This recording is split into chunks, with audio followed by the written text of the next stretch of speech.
In the early hours of the morning, a complex and highly coordinated military operation unfolded deep inside Iranian airspace. At 2:47 a.m. local time, 4B, two Spirit stealth bombers entered Iran from multiple directions. Their mission was precise and extremely dangerous: destroy Iran's underground ballistic missile storage facilities hidden inside mountain caves. These locations were designed to survive conventional attacks. Missile launch sites were buried deep inside rock formations, protected by reinforced concrete tunnels, multiple cave entrances, and vertical launch shafts that allowed missiles to be fired directly from inside the mountain. Iran believed these complexes were nearly impossible to destroy. That belief was about to be tested. Two bombers, call signs Pro-41 and Pro-44, approached the Tabriz North Missile Base. The crews inside the bombers faced a brutal calculation.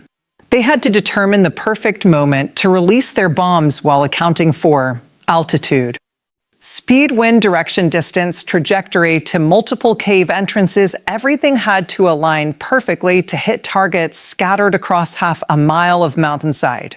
But suddenly, the mission became far more dangerous. Iranian air defenses scrambled two MiG-29 fighters from nearby Tabriz Air Base. The stealth bombers could not fight back. Their survival depended on remaining unseen. Fortunately, they were not alone. Two F-22 Raptor fighters, call signs Viper 1 and Viper 2, were already patrolling nearby to protect them. Using powerful radar systems, the F-22s detected the MiG-29s from about 60 miles away, long before the Iranian pilots could detect anything. But the Iranian fighters used the mountains to their advantage. They repeatedly dove into valleys and used terrain to break radar locks, turning the situation into a dangerous aerial cat-and-mouse game. Meanwhile, the clock was ticking. The B-2 bombers were only minutes away from releasing their payload. At the release point, the bomb bay doors would open, temporarily increasing the bomber's radar signature and making it more visible to enemy sensors. For 10 seconds, the stealth aircraft would become vulnerable. At 2:59 a.m., the bomb bays opened. Moments later, GBU, 31 precision bombs dropped into the darkness. Each 2,000-pound weapon used GPS guidance to steer toward individual tunnel entrances. One by one, the bombs struck the mountain. Concrete collapsed. Rock cascaded downward. Entrances to the missile complex were buried under tons of debris. Within seconds, the underground base was sealed shut. Another bomber, Pro-42, was heading toward targets near Isfahan. But this time the threat came from the ground. Iran had deployed a new domestically built air defense system designed to replace damaged S-300 batteries. The radar locked onto the approaching bomber. Instantly, an EA-18G Growler began jamming the radar with powerful electronic signals. At the same time, an F-35 Lightning II identified the radar's exact location and transmitted coordinates. AGM-88 Harm was launched toward the radar site.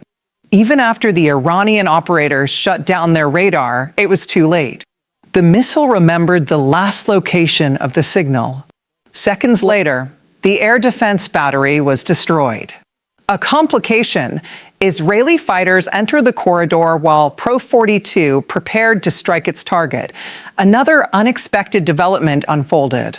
Two Israeli stealth fighters detected mobile Shahab, 3 missile launchers preparing to move. These missiles could potentially target Israeli cities. Without waiting for formal approval, the Israeli pilots crossed into the strike corridor and attacked the convoy using GBU-39 precision glide bombs. The vehicles carrying the ballistic missiles were destroyed before they could escape into the mountains. Meanwhile, Pro-42 adjusted its bombing coordinates mid-flight to avoid conflict with the Israeli aircraft. Minutes later, 16 bombs struck 2 underground cave complexes, collapsing the entrances and trapping everything inside. The final bomber, Pro-43, faced the most urgent target of the night. An underground missile complex near Corgu was actively launching ballistic missiles toward coalition bases across the Gulf. Radar operators aboard an E-3 Sentry tracked each launch. Instead of attacking immediately, the B-2 crews studied the launch pattern. Each missile launch was followed by a short delay while another missile was loaded into the firing chamber. That delay created a brief vulnerability. The bomber crew timed their strike perfectly. Moments after the launch bay emptied, but before the next missile arrived, 2 bombs penetrated the opening and detonated inside. The loading system collapsed. The launch rail was destroyed. Seconds later, additional bombs sealed the cave entrances. The missile base went silent. No more launches appeared on radar within a single night. Multiple underground missile facilities were destroyed, air defense systems were eliminated, mobile ballistic missile launchers were intercepted, active missile launch operations were halted. The operation demonstrated the extreme coordination between stealth bombers, electronic warfare aircraft, fighter escorts, and surveillance systems. For the crews involved, it was a mission measured in seconds, precision calculations, and absolute silence. And by the time Iranian pilots finally searched the sky for the bombers, they were already gone.